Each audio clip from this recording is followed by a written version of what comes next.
এভাবে একটা তসবি হাতে নিয়ে দরুদের আমল করবে। কি হাতে নিয়ে? তসবি হাতে নিয়ে। তসবি টেনে আমল করা সুন্নতে সাহাবা। তসবি নিয়ে আমল করা সুন্নতে সাহাবা। এটাকে যারা বেদাত বলে, আহলে সুন্নত ওয়াল জামাত, তাদেরকে আমরা বাতিল বলি, ভণ্ড বলি। সাহাবায়ে কেরামকে যারা মানে না, তারা মুসলমান হলেও ৭২ দল জাহান্নামীদের অন্তর্ভুক্ত। তাহলে তসবি টেনে আমল করা এটা কি? সুন্নতে সাহাবা। ৩০০ বার দরুদের আমল করে যদি কেউ বিছানায় ঘুমিয়ে পড়ে, লাগাতার আমল চালু রাখে, ইনশাআল্লাহ ঘুমের মধ্যেই রসুলের সাথে মোলাকাত হয়ে যায়। এই আপনারা উঠা বসা করেন কেন? হ্যাঁ,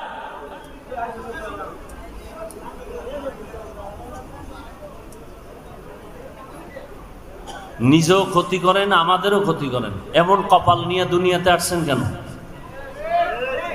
রসুল বলেন, খায়রুন নাস মান ইয়ানফাউন নাস। পৃথিবীতে ভালো মানুষকে, আমি মনে করি আমি ভালো, আপনি মনে করেন আপনি ভালো। রসুল বলেন, আল্লাহর আদালতে ওই ব্যক্তি ভালো মানুষ যে মানুষের দ্বারা অন্যের উপকার হয়, ক্ষতি হয় না। আপনি ক্ষতি করেন কেন? নিজেরও ক্ষতি করেন, মজলিসের ক্ষতি করেন। এটা তো আদব নয়।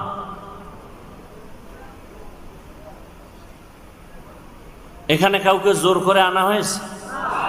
আল্লাহ যাকে কবুল করেছেন সে আছে।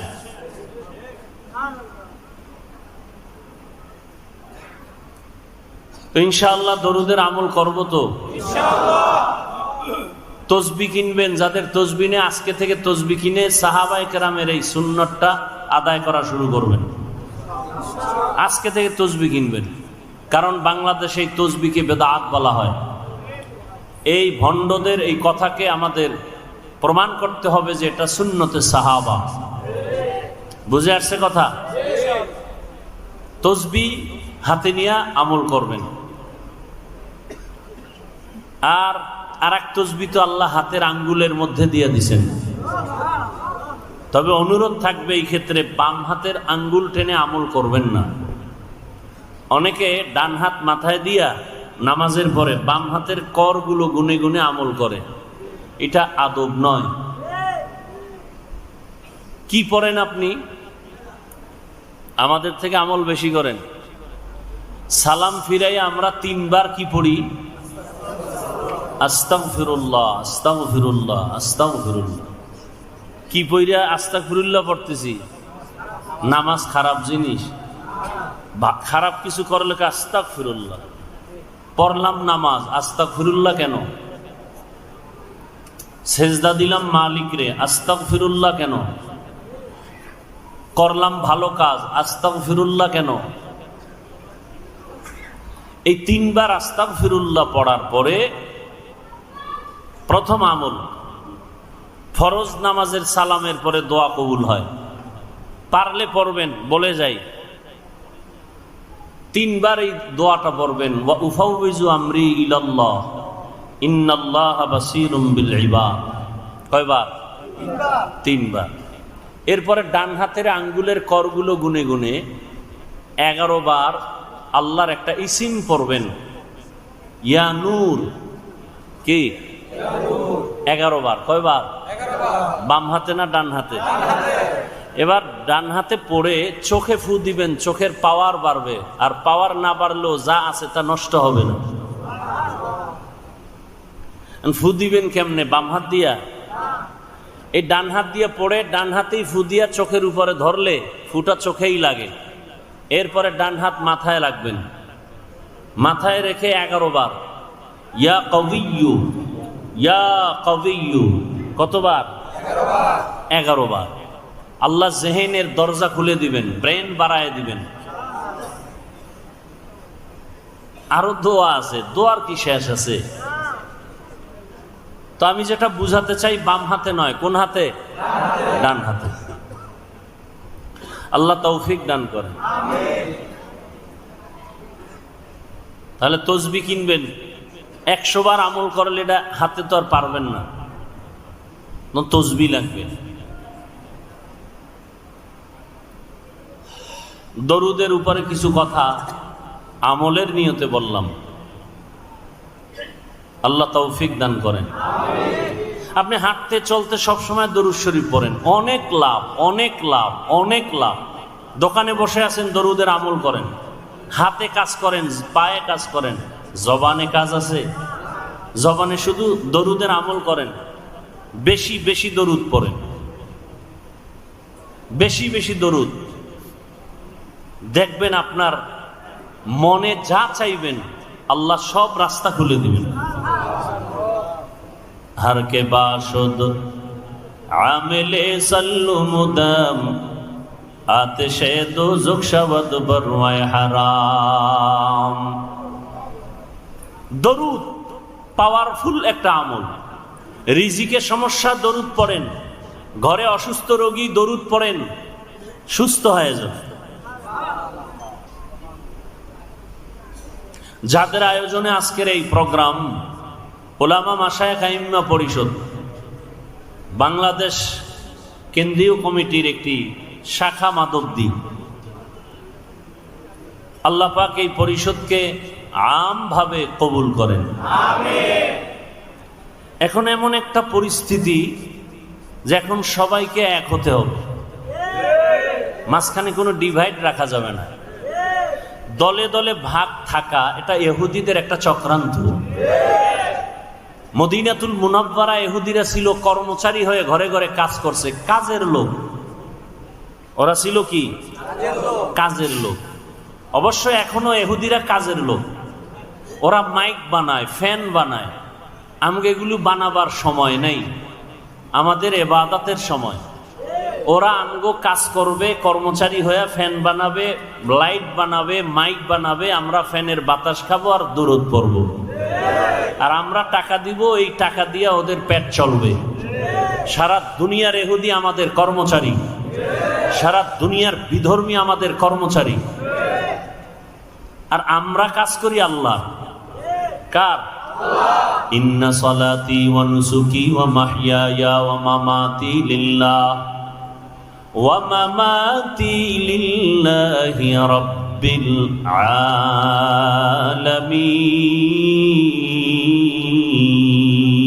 আলামিন। আমার নামাজ, আমার কোরবানি, আমার বেঁচে থাকা, আমার মরে যাওয়া কার জন্য? খাকো বাদ আবু আতিশ বান্দান বামানো তু মুর্দা বাহক জিন্দা আন। আমি বয়ান করি কার জন্য? আমি বয়ান শুনবো কার জন্য? আল্লাহর জন্য। যদি কেউ বয়ান শুনে, তার নিয়ত কি থাকবে? যেটা আমি জানি না ভালো, যেটা জানবো তা আমলে নিয়ে নিব। আর খারাপ কিছু যদি আমার মধ্যে থাকে, বয়ান শোনা মাত্র আমি খারাপটার থেকে নিজেকে বাঁচায় রাখবো। আমি আর অন্যায় করব না। টোটাল ওয়াজের থিম হবে, বয়ান শুনে দুইটা কথা একমত হব, গুনাহ করব না, সওয়াবের কাজ আমি ছাড়ব না। আল্লাহ তৌফিক দান করেন। যেমন একটা সওয়াবের কাজ কি? ছোট ছোট আমলকে রসুল বলছেন ছোট মনে করে ছেড়ে দিও না। কারণ তোমার সারা জীবনের নামাজ, রোজা, তেলাওয়াত আল্লাহর কাছে গ্রহণ হয়নি, কিন্তু সামান্য একটা ছোট সুন্নাত কবুল হয়ে গেছে, জান্নাত ওয়াজিব। আবার ছোট গুনাহকে ছোট মনে করে করিও না। জীবনের সব আমল বরবাদ হবে ছোট একটা অপরাধের কারণে। এজন্য ছোটখাটো আমলেও আল্লাহ মাফ করবেন। আজকে এই আমলটা শুরু করবেন, পারবেন না? যখন মোনাজাত হয়ে যাবে, এখান থেকে বের হবেন, খালি পায়ে যাবেন না জুতা আছে? জুতা দুইটা লেভেল পজিশনে রাখবেন। রাখার পরে বিসমিল্লাহ বলে ডান পায়ে জুতা আগে ঢুকাবেন, তারপরে বাম পা বাম জুতায় ঢুকাবেন। আগে কোন পা ঢুকাইলেন? তারপরে দোনো পা ঢুকছে না? ঢোকার পরে এবার স্থির, বিসমিল্লাহ বলে ডান পা দিয়া কদম শুরু করবেন। যত কদম দিবেন কোন পা দিয়া? কোন পা দিয়া হাঁটা শুরু করবেন? ডান পা দিয়া। এটা সুন্নত। এই আমলটা করা যাবে না? আমলটা ধরে রাখেন। ঘর থেকে বের হবেন ডান পা দিয়া, ঘরে ঢুকবেন ডান পা দিয়া। এটার উসুল কি? মূলনীতি হলো ভালো যত কাজ হবে ডান দিক থেকে হবে। ভালো কাজ ডান দিক থেকে। বাথরুমে ঢুকতেছি কোন পা দিয়া? বাম পা, কারণ এটা উত্তম না, ভালো না। আবার যখন বের হচ্ছি মুসিবতের বাউন্ডারি থেকে বের হচ্ছি, তখন দোয়া পড়ি গুফরানাকা, না আলহামদুলিল্লাহ, মাফ করে দাও হে মাওলা, প্রশংসা সব তোমার, আমি রিল্যাক্স হয়ে আসছি। আল্লাহ আমাদের বুঝার তৌফিক দান করেন। দুনিয়া আর মসজিদ কোনটা বেশি উত্তম? এই জন্য ঢুকতে কোন পা, বের হইতে কোন পা? বাম পা। তাহলে আমরা ঢুকি আর বের হই, যাই কিছু করি, কিন্তু আমি যখন হাঁটা শুরু করব কোন পা দিয়া? জুতা যখন পায়ে নিব কোন পা আগে নিব? ডান পা। ইনশাআল্লাহ। একটা সুন্নতের আমল ধরে রাখেন, রসুলের মহাব্বতে, সুন্নতের মহাব্বত আল্লাহ কবুল করেন। উলামায়ে হযরত অনেক আলোচনা করেছেন। বাংলাদেশের সকলের পরিচিত মুখ হযরতুল আল্লাহ মুফতি সাখাওয়াত হুসাইন রাজি দামাত বারাকাতুহুম, মুফতি রেজাউল করিম আবরার দামাত বারাকাতুহুম, মুফতি আরিফ বিন হাবিব দামাত বারাকাতুহুম তথ্যবহুল আলোচনা তারা রেখেছেন, আপনারা শুনছেন। আল্লাহ পাক উলামায়ে কেরামদের এই আলোচনাগুলো উম্মাহকে সহি তরিকায় আমল করার তৌফিক দান করেন। উলামায়ে কেরামের ইজ্জতকে আল্লাহ বেশি বেশি বাড়ায় দেন।